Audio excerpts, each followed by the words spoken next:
everybody, welcome to the Waldock Way. I'm Jessica. Today's video is going to be a look inside one of our brand new novel studies, A Wrinkle in Time, which is a cross-curricular literature study for all ages. This novel study only has one required resource, and that is some sort of A Wrinkle in Time, whether you have the book yourself, whether you get it as an ebook, whether you listen to it as an audio. You just need some way to be able to enjoy A Wrinkle in Time. Inside the novel study, you are going to find your overview for the 6 weeks. This is going to tell you what chapters to read each week and what to do each of the 5 days. So it's basically a lesson plan. I like to just kind of cross it off when I'm done because it's already done for me and it's telling me what to do each day. The cross-curricular connections, which if you ask me is like the best part of any of these novel studies, because it's going to give you at least 2 ideas of things that you can do to extend the novel that will also cover math, writing, social studies, science, art, and music. So for example, research the space race and the Cold War era fears from the 1960s when the book was written. How might these have influenced the story's themes? So that's so like quick, like extra thing that you can do. Or explore the concept of a tesseract. Research 4-dimensional cubes and try to draw or model what a tesseract might look like in 3D. So just fun ways of like extending things that you're already reading or talking about in the book. We have my favorite quotes from A Wrinkle in Time. And every one of the 5 weeks is going to have a very similar setup. So they're all going to include copy work, vocabulary work, writing of some kind, comprehension that's going to be for the chapters that you read that week, and a summary. So the copy work is just going to have a short section from the book that your kids are going to copy, and then there's going to be kind of a teaching point down here. So it's going to tell you like what this passage features and maybe something that you can talk to your child about to like dig in a little.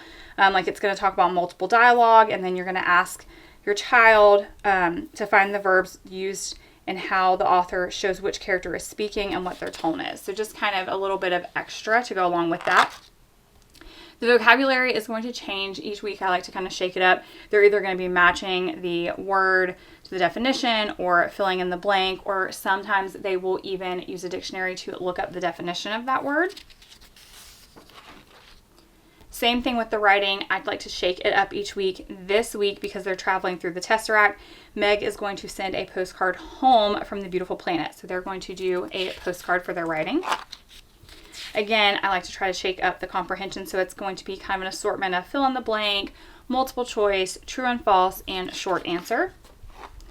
And then for your summary, you're going to have them draw a picture of something that they feel like represents the chapters you read that week and answer a few short questions about it. After the first 5 weeks, that's going to repeat very similarly. For the 6th week, you have a few fun activities like a word search and a crossword puzzle. And then you're really going to dig into like the literacy side of the study. So you're going to have them design a new reimagined version of the book cover. They're going to draw a picture of the setting and describe it. They're going to identify the theme and find 3 examples from the book. They're going to plot the story. They're going to choose their favorite character and do an in-depth character analysis. They're going to write a persuasive kind of book review, if you will. They're going to persuade somebody either to read it or not read it, depending on whether they liked or didn't like the book. You're going to watch the movie and have them do a book and movie comparison. And then I've also included some book and movie discussion questions that you can use to help have those big, juicy conversations, especially if you have a teen like me. Some of those conversations are just so deep and meaningful. So you can use these after you've read the book and watched the movie. Or if they read the book and watched the movie independently, this will still help guide you through a discussion. For figurative language, there's a few different things that you're going to do. First, you're going to learn what figurative language is, the different types of figurative language. I'm going to give you a definition and an example. Then they're going to go on a figurative language scavenger hunt and see if they can find a few examples from the book to write down. And then they're going to do a hands-on activity. For that hands-on activity, there are different cards with the different types of figurative language like personification, analogy, hyperbole.